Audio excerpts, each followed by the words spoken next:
Welcome everyone to Textiles and Tea. I'm Kathy Group. I'm the advertising marketing manager, and I'm going to be your host today. I want to thank everybody for being here, and I want to thank our sponsor today, Warp. Weave a Real Piece. It's an incredible organization, and they are the catalyst for improving the quality of life for textile artisans worldwide.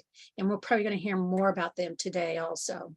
As always, please put your questions in the Q&A and not in the chat. I can't really see them when they're in the chat, but we'll gladly have your comments. Those are always nice to have. Today, we have Deborah Chandler. Deborah's life seems complicated with her many roles as a shop owner, as a student, a teacher, a guild member, a writer, an editor, a publisher. She's been the administrator for nonprofits and for profits. She's a production weaver and a fair trade advocate, founder of quite a few projects, and an explorer, which I think kind of covers all of that. In her first 50 years, she was based in Colorado more than anywhere else. Then she moved to Guatemala, where she has been there since 2000. She loves looms because they do not require electricity, and she still does all her drafting on graph paper with a pencil. She's been called a Luddite more than once, and hey, but she's learned how to do Zoom, and she's with us today on Zoom. Hi, Deborah. It's great to have you here. There. Hi. There you are. Whoops, I did it. Wait a minute. There. Yay, you did it. I did it. Oh, it's good to have you here. It's good to be here. Thank you. Well, we always start off with the most important question, which is, what is your favorite tea? My favorite tea, I've given this a great amount of thought. I'm a very mixed tea drinker. So I came up with 3 because I can't say just one. Okay. So in the interest of transparency and honesty, I have to say that Smooth Move is one of my favorite teas. Okay, you don't drink it just for fun, but you drink it when you need it, and it works. Second is one that I don't get very often. That's in the U.S. It's Good Earth tea. That's my favorite at the moment. Is that showing there? Yeah. Sweet and spicy. Yeah, it's really good, and it's not from Boulder, but there used to be a Good Earth restaurant in Boulder that served that whole restaurant smelled like that. And one that I think probably most people can't get is from a Hindu brand, and it's a ginger tea. Ooh. That is just really good, and it has more substance to it than most ginger teas. So I really like it because it fills me up. So that's my tea report. There you go. Deborah always does things to the nth degree. She is dedicated. Now, tell us how you got started in fiber. We lived on a farm, and we had all different kinds of animals. I mean, if you can name it, we probably had it if it would survive in Colorado, and even a few that didn't. And so after we had been through goats and pigs and lots of others, we missed having any lamb to eat because you couldn't buy any in the store there. So my mother got some sheep, and when it was time to butcher the sheep, she said, well, but wait, they have wool. We need to do something with that. And my mother was one of the most creative people I've ever known, if not the most creative person I've ever known. She could do artwork in any medium you can name. And even years after she died, I was at her twin sister's house, and she said, oh, here, your mom made this in college out of pewter. Do you want it? And I said, pewter too, huh? Sure. Anyway, so this sheep had fleece, and this can be a really long story, so I won't. Fleece led to spinning, led to weaving, led to my parents also never did anything in a small way. So they started Green Tree Ranch Wools, and the timing was right. The everything was right. And within a few years, they had one of the biggest weaving supply businesses in the country. This is in the early 70s, late 60s, early 70s. And it was when Halcyon started in Colorado. Shack Spindle started. Lots of others. And so it was an exciting time, and they just grew hugely. I had already left home by then. I was there long enough to get the first leg of lamb, but after that, I'd gone off to college. And so lots more things happened, but my then husband, Eric Redding, and I went to work for my parents. Well, he went to work for them first. And my mother got Eric into weaving, Eric got me into weaving, and finally, here I am. Wow, that's amazing. That's a short version. Yeah. And what was the It name of the was, store? I didn't hear that. Green Tree Ranch Wools. Okay, Green Tree And- Range. Yeah, and most of the people who've been weaving, 40, 50 years probably remember Green Tree. It finally closed down when my parents were in their 70s and decided that 3 businesses was more than they needed. So, So I know where Yeah. that whole beginning with all the teas comes from. You take after your family, right? in some ways, yeah. Yes. Well, Yeah. I have to say that there's very few people who are weaving today that either didn't use your book to learn how to weave, or they tell people to use your book to learn how to weave. So it is arguably the most used book for beginning weavers, called Learning to Weave by Deborah Chandler. So what inspired you to do a book? I mean, everybody always has their own reason. Where did this come from if I'm going to do a beginner weaving book? It came from a real need for a beginner weaving book like this. At that time, and this is the first, it was a huge project that took 3 complete versions before we got to this. I was teaching by then and constantly frustrated by I was writing handouts for my students all the time. But people would come into the store. We had a shop, and people would come in and they'd say, I can't take a class because I live in Timbuktu, or, I don't have time or whatever. So sell me a loom and sell me a book. And Mary Atwater's book was out, which is excellent. Of course, everybody knows is, this thick and has tons of information in it, but it's not good for absolute rank beginner. Nell Zamorowski's Step-by-Step Weaving was out, and that was really good for getting people started, but it didn't go very far. It was $2.95 skinny little thing. So it got a lot of people started, including Eric. And Kay Garrett's Warping All by Yourself was out. So if you could work your way through all of those 3, you might sort of get to it. But what there wasn't was something that was sort of simple and straightforward. And here's the book. So since I had all these handouts, they finally turned into the book. Well, I've heard other people say, and I agree, is that your diagrams were so helpful and useful. So I don't know who gets the credit for that, but that is one thing that people always say about your book. Right. I get credit for the words, but not for any of the artwork. And this was long enough ago that there was no such thing as printed drafts. Every one of those drafts in there was hand painted. Oh my All those little gosh. squares were filled in with India ink pens. Wow. And yeah, it was, I'm. Well, really it's an pleased with it. amazing book, and I'm- it's, and of course, I'm pleased it has been so much help to so many people. oh yeah, and it stood the test of time. It's still, as a beginning teacher, that's what I do. I give them that book and say, you have to have this to start with, and then we'll get you all the other stuff later, but start there. Yeah. Yes, I brought, and then I put it where I can't reach it. Hold on just a second. okay. Okay, once again, folks, I'm losing my. This phone. is, They come back. this is the original. I This is didn't how- know that. Somebody told me it was originally Debbie Redding, and I was like, I didn't know that. It was. So this is the 1984 version with a spiral binding, which was great until your cover wears out. Mine's pretty worn down. But that was it. And it has That's since turned amazing. into the one you showed. So, So you, as you were writing this book, did you find that you discovered something about yourself, about weaving, about the combination thereof, as you were writing this? And I love this picture. I know this wasn't you writing the book, but it's so you writing with your beautiful clothing. thank you. That's me taking notes for another book later. There you go. Here in Guatemala, wearing a Mayan Hands jacket and a Catherine Ellis Shibori scarf. Oh, with okay. indigo, dyed in indigo. so what did I discover about myself, about the weaving, about whatever? So there were three things there, actually. One is about the book, one is about myself, and one is about my students. So, I mean, one is about weaving, me and the students.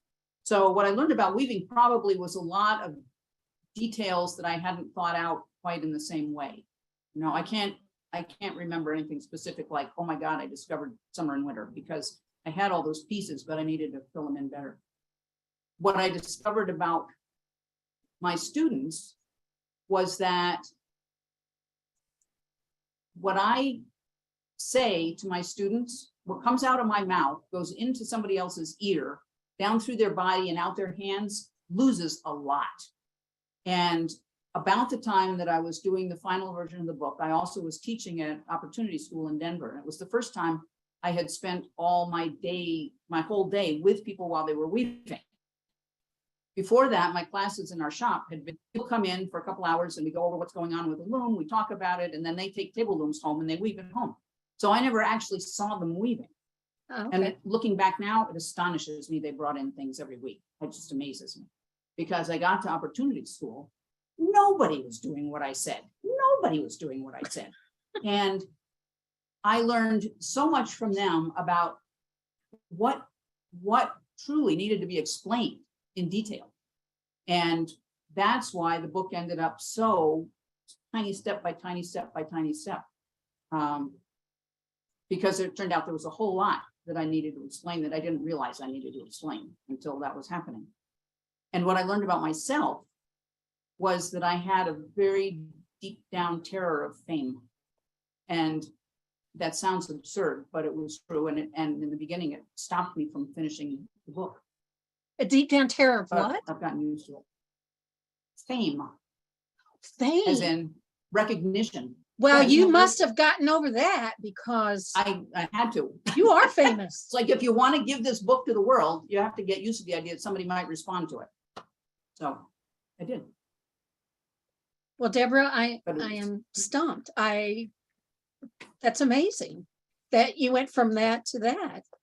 Well, that's hard. Well, That's so hard then. While you're trying to write this great book, part of you is fighting against it. That must have been exhausting.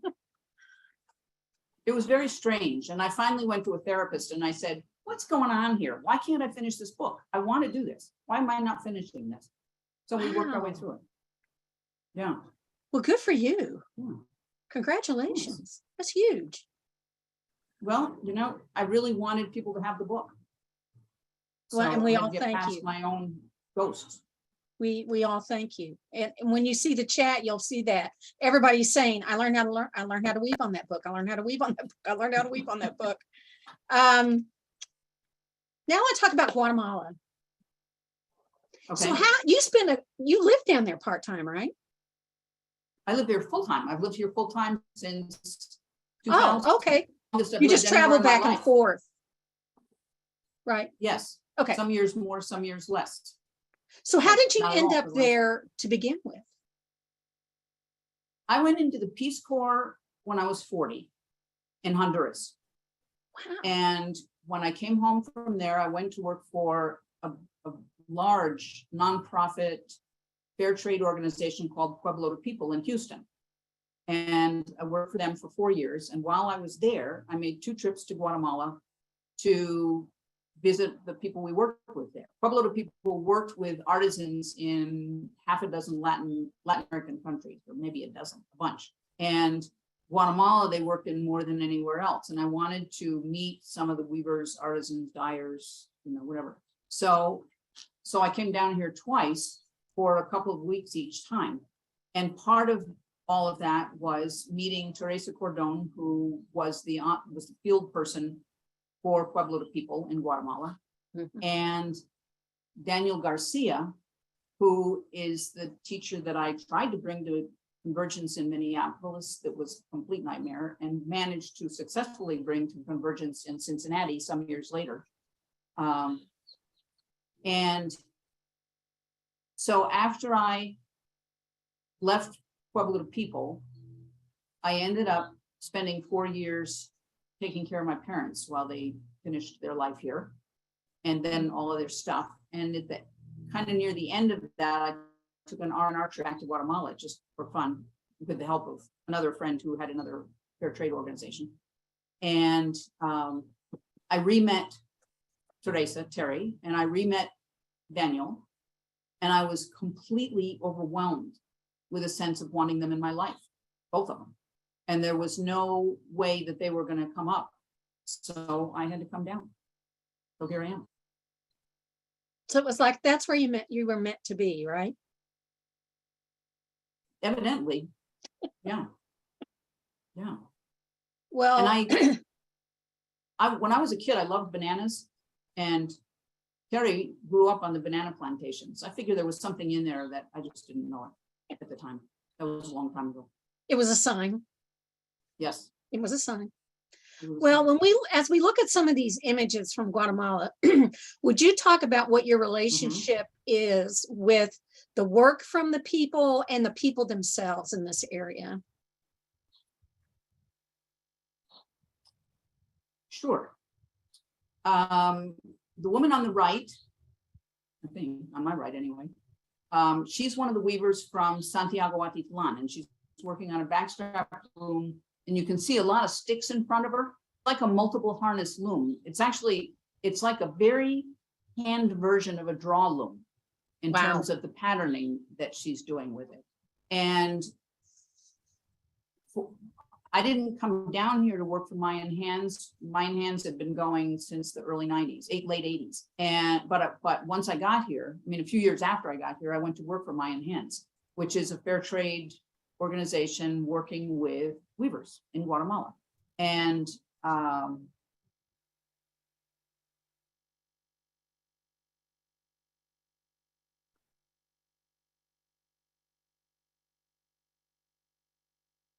I think we lost Deborah. There she is.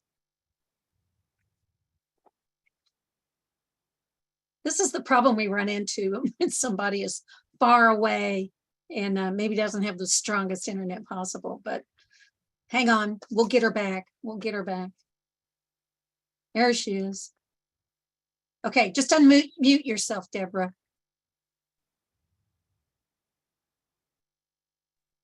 okay, There you so go. can you hear me now? Yeah, we can.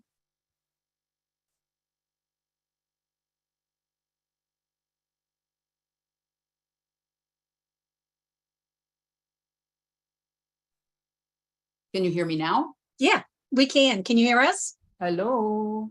Deborah, you're freezing. You may want to stop your video and just but stay unmuted and talk that way. Because if you're having a poor internet connection, that should help.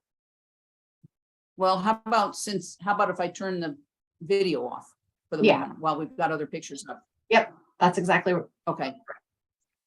Good. Thanks, Okay, Elizabeth. so yes, and sorry everybody, hope it doesn't happen again. So I worked for Mayan Hands, and that gave me the opportunity to spend a lot of time with some 200 Mayan women, which was one of the great experiences of my life. After I retired from Mayan Hands, then with the encouragement of Linda Ligon, Terry and I together wrote Traditional Weavers of Guatemala, and the picture on the left is one of the weavers in that book. And what I wish I had hours to show you is the difference between a foot loom that weaves wool and a foot loom that weaves cotton. And it's fascinating to me, the difference between the two. Most of the weaving that's done here is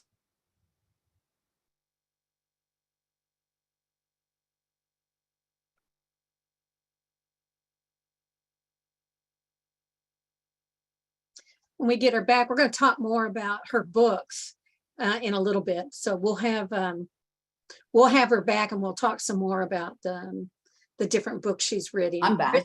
There she is. Okay, can you hear me now? Yes, go for it. Okay.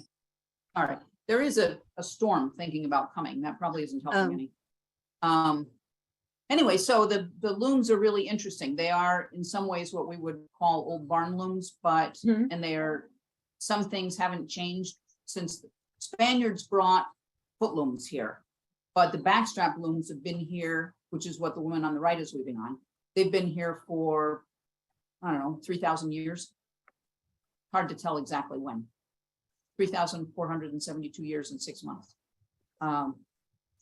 And in general, in the past, women wove on backstrap looms, men wove on foot looms, but there are a lot more women weaving on foot looms now.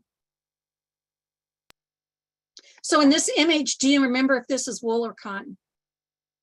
On the left is wool and on the right is cotton. Okay.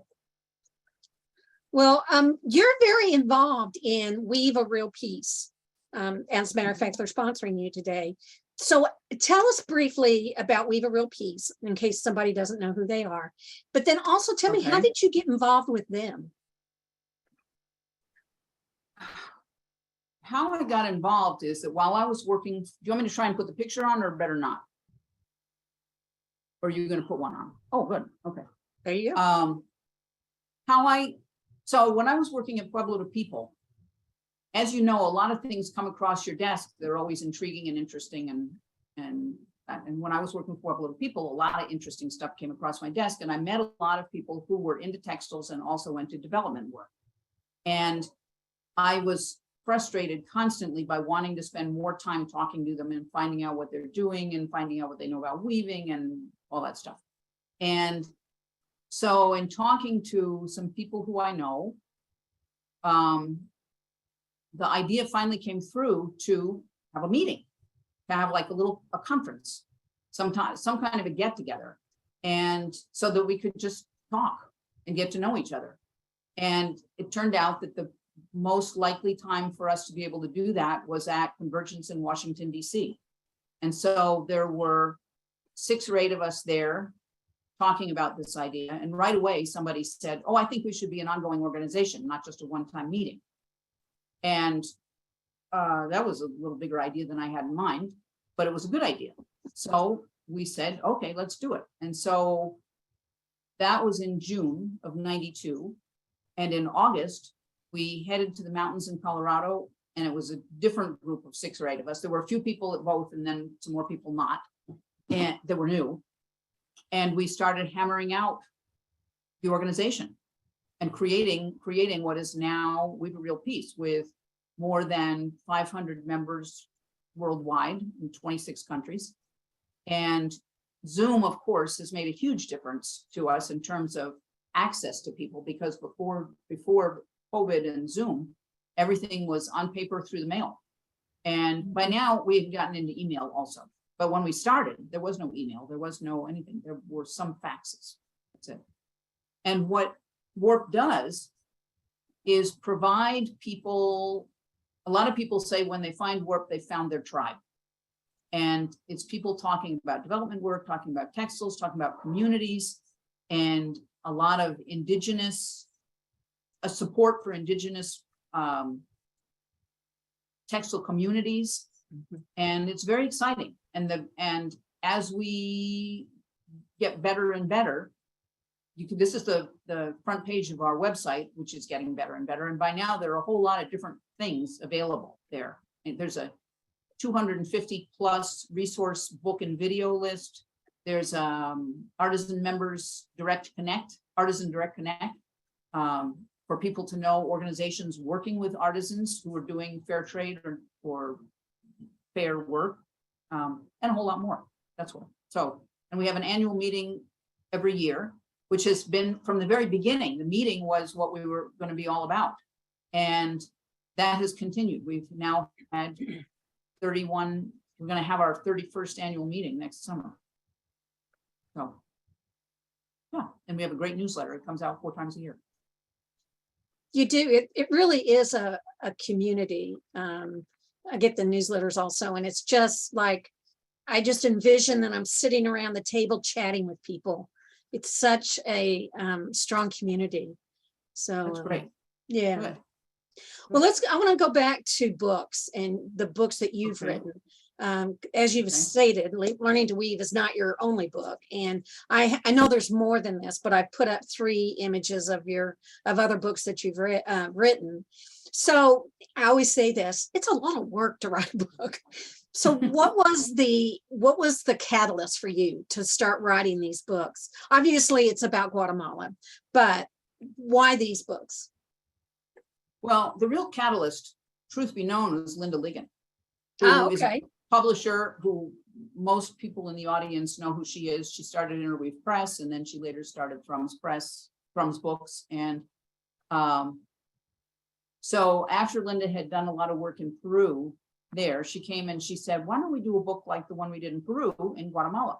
So Traditional Weavers came out of that, Traditional Weavers of Guatemala. And Guatemalan Woven Wealth was actually an elaborate catalog for fundraising trunk show that Marianne Wise and friends were doing for Friendship Bridge, which is a big microcredit organization here.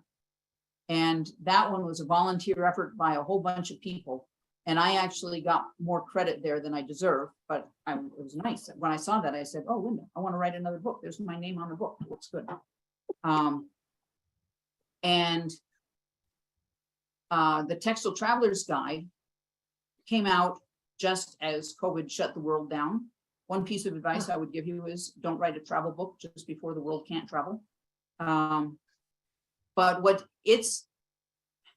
the truth is, it's more what I wanted to say than it is actually a really successful travel book. It has some information about hotels and restaurants and how to get places, but it's mostly about, if you're looking at two different textiles that are both gorgeous and both have a million colors in them and both are very elaborate, why does one of them cost 50 and the other one cost 500? And so it's a talk about the variety of textiles that are here and what goes into them and why, what's the difference and how to understand it when you're looking at it. What a great source for someone who does want to travel down there and see textiles. Yeah. That's a great resource.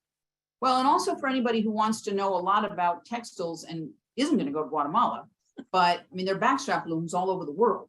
And it's surprising and interesting to see how each culture, their version of a backstrap loom is different.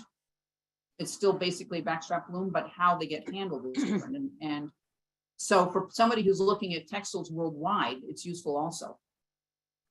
And fun. I also have to say, I love the book covers. This one on the right is just magnanimous. She's just, I love her. And she's regal.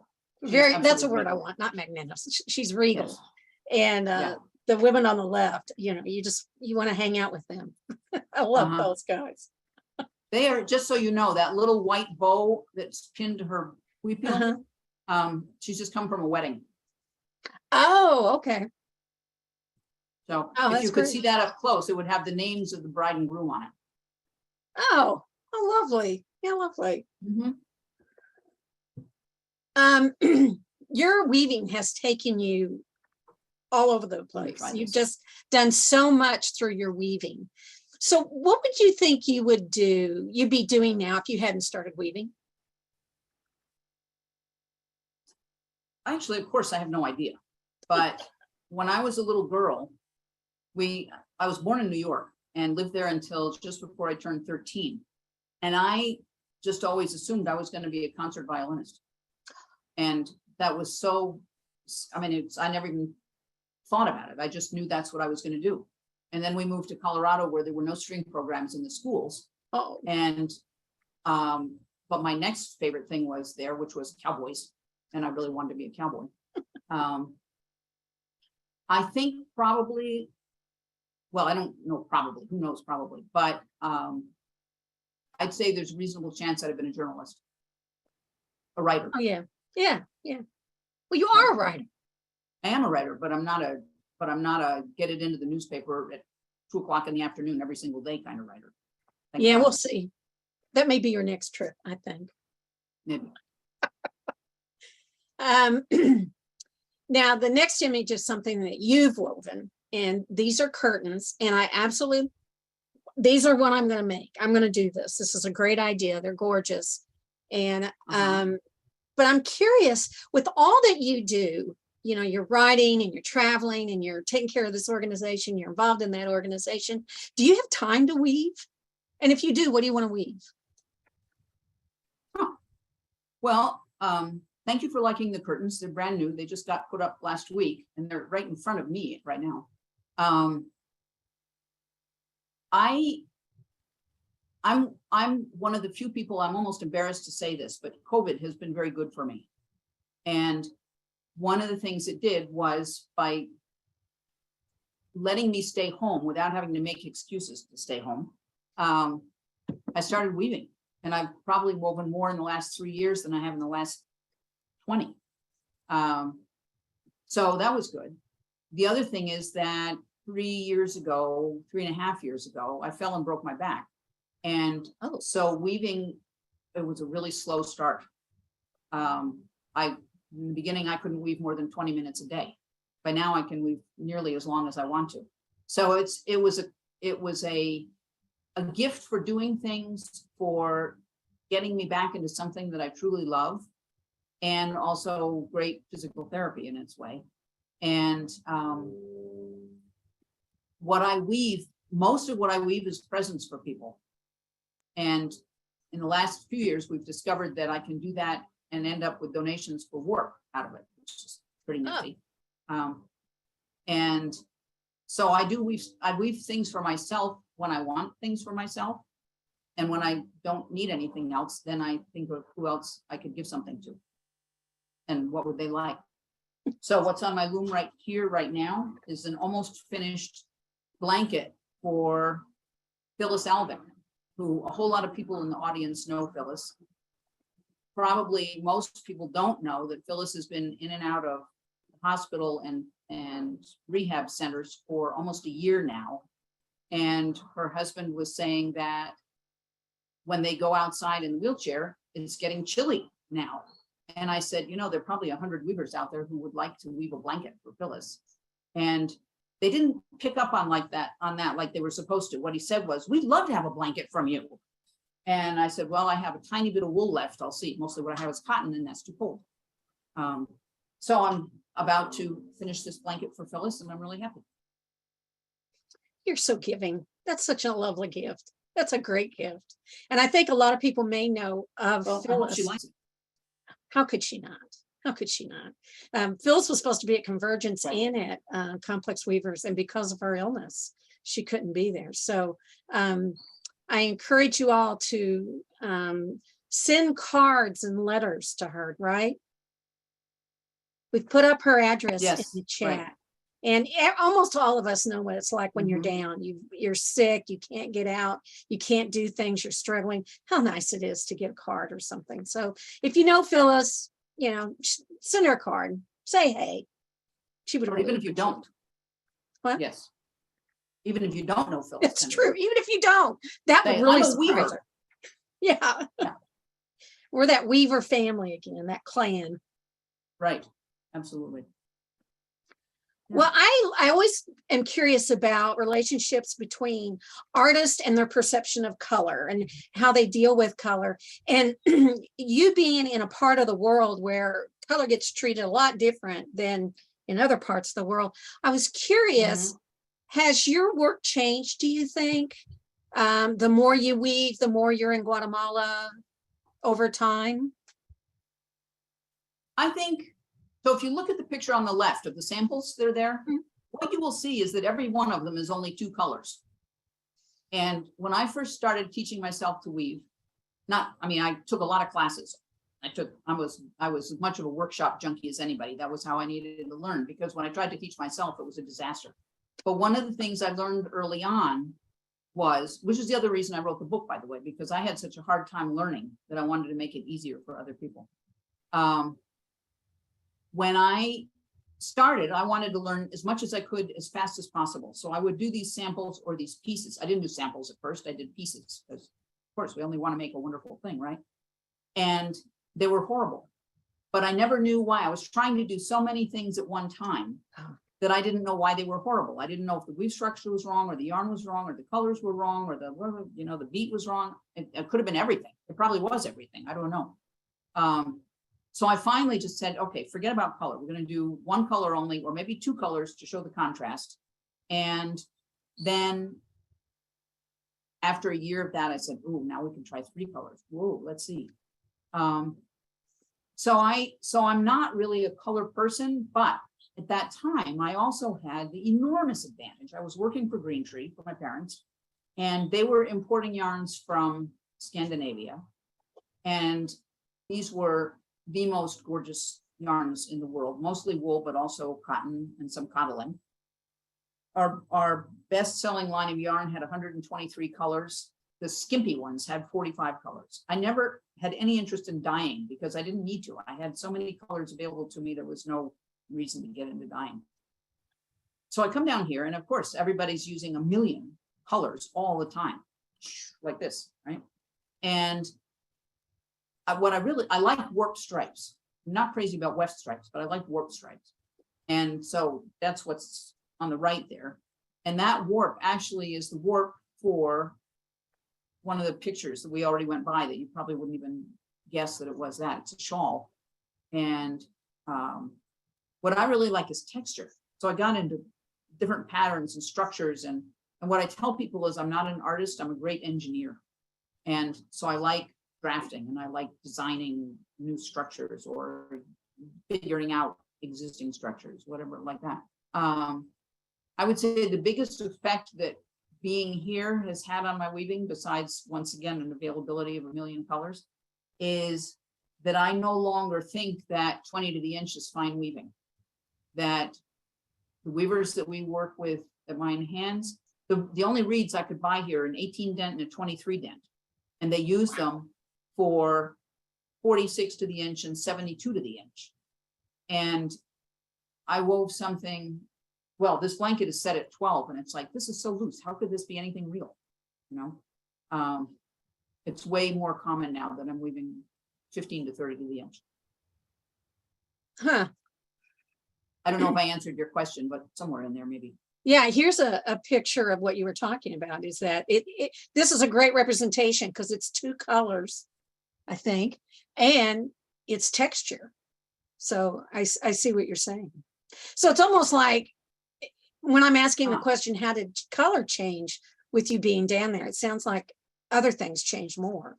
The size of your yarn, the structure, and that's kind of. Yeah, most of the yarn that's available is 20/2 cotton. Oh, okay.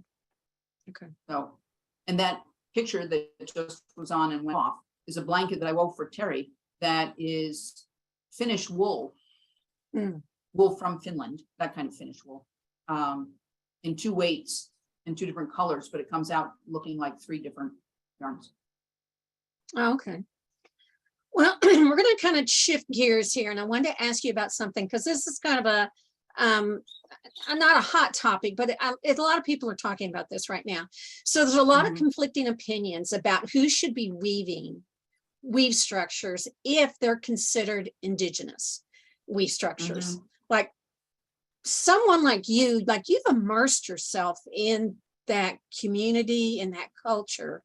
So it's almost like you have a different viewpoint, like me, who I've not been anywhere near that. So what is your view on that whole topic? I'll just let you talk about it. Okay. Cultural appropriation is the name for it. And it's definitely a hot topic. And it means different things to different people, and it means different things to different cultures. True. And it's way complicated. And some of your other guests have talked about it, like Venancio a couple of weeks ago, who's Navajo. It's a big subject here in Guatemala, and there are 2 things. One is, should anybody be weaving somebody else's stuff? And the other is, the hotter topic is, what happens when somebody takes a piece that's been woven for traditional use and turns that piece into something else? And the biggest problem is that they may acquire it for $3 and then sell it for $800. And that's where a lot of feathers get ruffled. The Teller sisters, who are Navajo women weaving extraordinary Navajo rugs and who've written a couple of books for Thrums also, their take on it is about anybody weaving Navajo weaving is, it's okay for a weaver to weave Navajo style things, just don't call them Navajo. Say, this is mine, and it was inspired by Navajo techniques, and this is how I learned it and where I learned it and like that. But don't weave a Navajo rug, sell it as a Navajo rug, when in fact it's my rug and I have no Navajo blood in me whatsoever. So it's a lot of the subject has to do with claiming something that's not legit. And this isn't exactly what you asked, but the whole thing of what's happening in Guatemala, and I think a lot of other places, is that there are women who are desperately poor, who somebody comes to their house and says, I want to buy your old wheat bills. And she's so in such need of cash that she sells it for $3 or $5. And then the person who bought it for $3 or $5 takes it and sells it to somebody who's making a very fancy shoulder bag or shoes or backpack or something, and sells it for big bucks. And the person who actually wove it in the first place never sees any of that. Mhm. So that's the sticky wicket. It's yeah, it's a hot topic. Yes, in every Now, sense of the word. and that's some of what WARP is trying to address, right? Yes, WARP has had a number of, we have blog posts that have talked about that. We've had panel discussions that have talked about that, and yes, and articles in the newsletter. Yeah. Right. Well, what's next for you? New book? More travel? Well, here's the surprise. On today's Tuesday, on Friday, I'm getting on an airplane and I'm going up to the Omega Institute in Rhinebeck, New York, where I'm going to take a 1-week poetry workshop. Really? Yeah, Good for you. isn't that a kick? Yeah. For the last year or so, poetry has been sort of knocking on my door saying, we want in. And so I'm really excited about it. It's absolutely something I have never done or thought of doing. I took one writing class in my life about, I don't know, 30 some years ago, and found out when I got there that the teacher was a poet, which I didn't even realize. I had known her as an editor at one of the Interweave magazines, but I guess she planted some seeds that have finally sprouted. Just took them a while. Oh, So- that's great. I Yeah. look forward to your book of poetry that's going to be coming out soon. You're right. Yeah. Don't hold your breath quite yet, but who knows? Who knows? That's great. Well, let's take some questions. We have a lot. Okay, good. And I apologize if I don't get to all of them, and some of them are just people saying how much they love you and your book. So, but we'll get to those too. Thank you, everybody. Thank you. Michelle Gans wants to know, that is an amazing, and I'm going to pronounce this badly, Juipile, Juipile you're wearing. I've seen the My combo. wheelbill. Oh, is that what that is? Oh, I thought it was spelled different. I'm so sorry. Juipile. Well, Yeah. it depends on who's writing. It can be. Oh, somebody else just said it's with Huipil. an H. Yes. Okay. It's got more it. common with an H, but it gets spelled with a G also. Oh, okay. She said, I've never seen combo of colors and designs. Did you make it? And she wants you to show it up close. There you go. I certainly did not make it. And this is from San Raimundo, which is north of Guatemala City a ways. And part of what's so amazing about this one is that it's got, here, if you look at the bottom where there's no brocade, see all those stripes? Usually we Americans would think, we gringos, would think that if you're going to put all that brocade on it, you'd want a solid color background so it would show off. But Guatemalans don't have, Mayan women don't have that particular hang up. So this is a very, very busy stripy background with a whole lot of brocade on top of it. And yep, there it is. Wow. And I can promise you, I will never weave anything like this.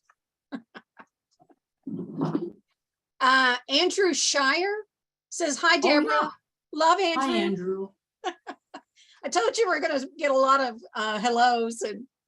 And Catherine, I'm not even going to try to pronounce your last name, Catherine. I'll just butcher it. She says, this isn't a question, just to thank you for writing that book. It is helping me with my new tabletop 4 harness loom. But she bought the book years ago. So another thank you for your Right. book. Yeah. Hi, Deborah from Susan Nestle, Keene State Weaving alumni. That workshop changed the path of my life. Naomi Towner was brought in to Keene State. She did a 2 summer plus homework in between teaching workshop. And Susan Nestle was there and Pat Spark and a bunch of other people, and it was just dynamite. I ended up unfortunately missing the second summer, but even that first summer and then doing all the homework, the second summer, I didn't know I wasn't going to make it until the day before I was going because a bunch of stuff happened. But yeah, that was amazing. That was amazing.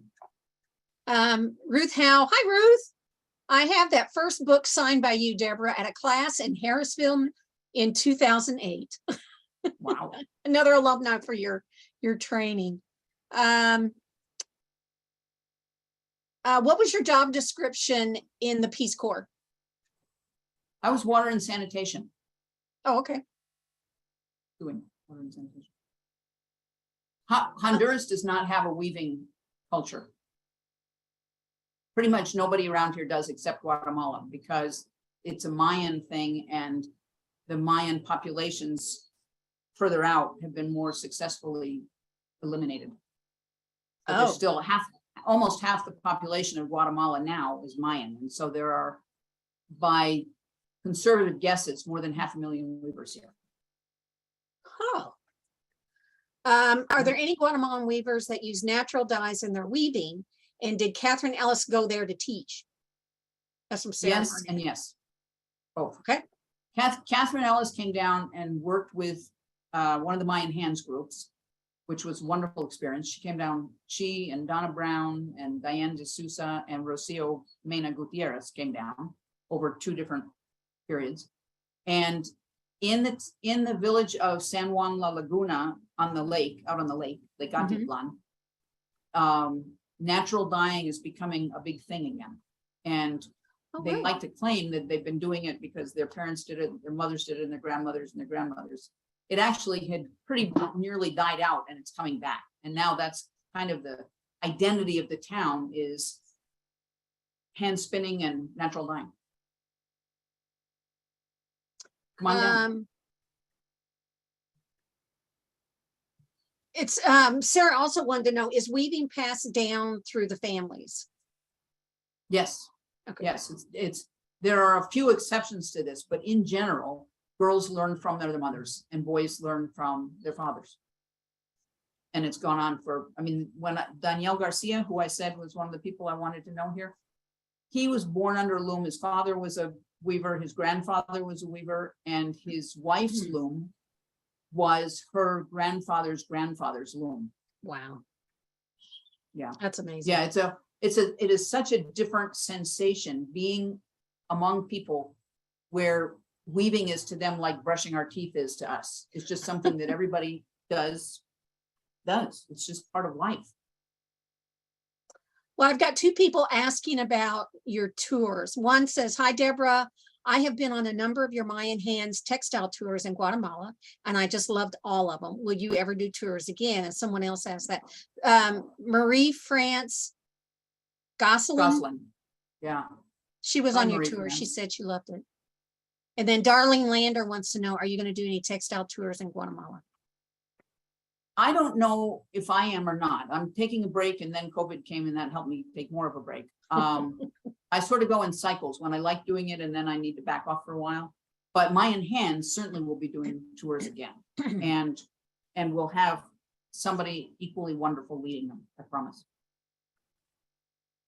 And there are a lot of other textile tours in Guatemala now also that are good. And that's one of the other things you can find in WARP. And in fact, the next newsletter is going to be focused especially on textile travel. And so even if I'm not doing it, there are really good people doing it. Of course, people want to know about the loom that you have. What kind of loom is that? This loom? Yeah. My loom? This is, I seem to be the only person in the world who thinks this is a big deal, but this is the very first 8 harness shacked floor loom. ta-da, and I love it, and I've used it since I got it when it was the first loom. You got the first loom that Shaq made? No, the first 8 harness floor loom that Shaq made. Really? Yeah, Oh, Isn't I that think cool? that's a pretty big deal. I think it's a big deal too. I don't seem to get anybody else very excited about it. but Well, I'm you and I excited. are excited about it. That's okay. Okay, good. Yeah, one of the worries in my nighttime meanderings is what's going to happen to my loom after I die. I'm 73. I start thinking about those things. I like multiple, forgive me for saying harnesses instead of shafts. Okay, I like working with a lot of harnesses, and I did buy a 16 harness loom for a while, and I wove off the thing that I most wanted to weave, and that particular loom was awful, and so I sold it to somebody with full disclosure, and she was happy to have it and fix all the problems. But after I had that, 8 was enough for me. And Mhm. I don't think I want only 4, but I'm happy with 8. So That's pretty amazing. You need a plaque. I love my loom.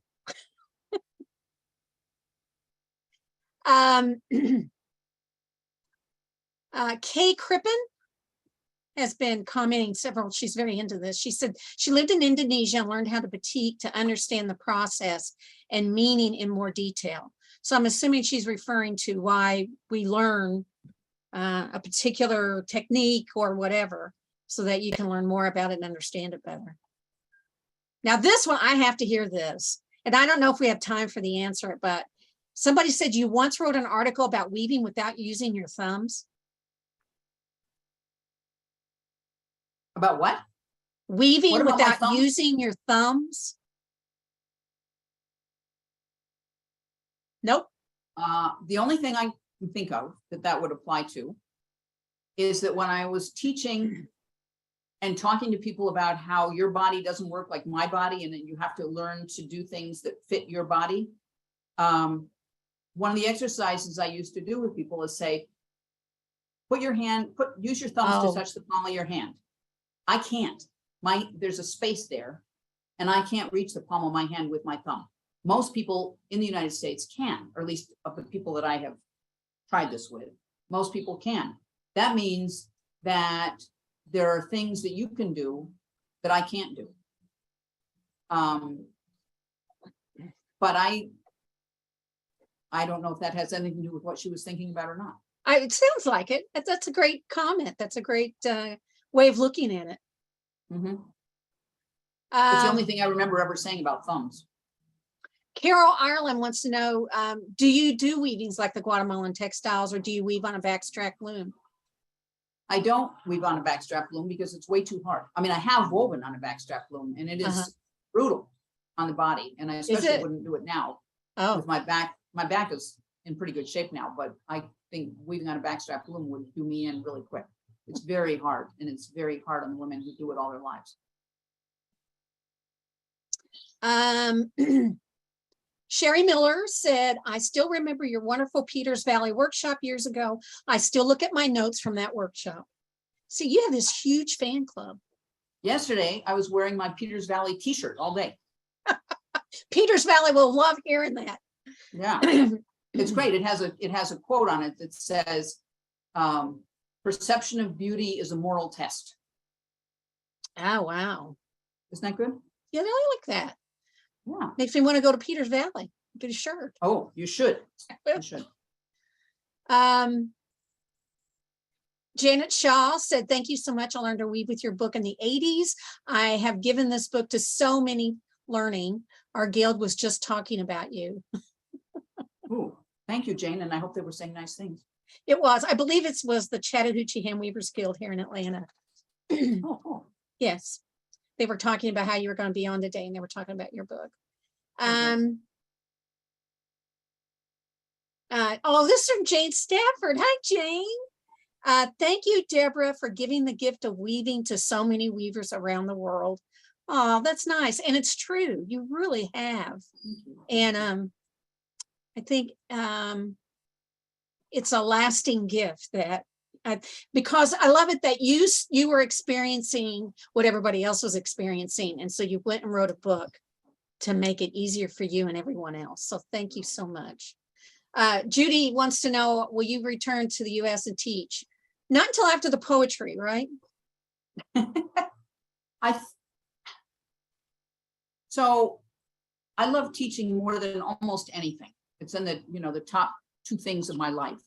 But what I found happening was that, first of all, I could tell that I wasn't doing as good a job as I used to. And I wanted to leave before anybody else noticed that I wasn't doing as good a job as I used to.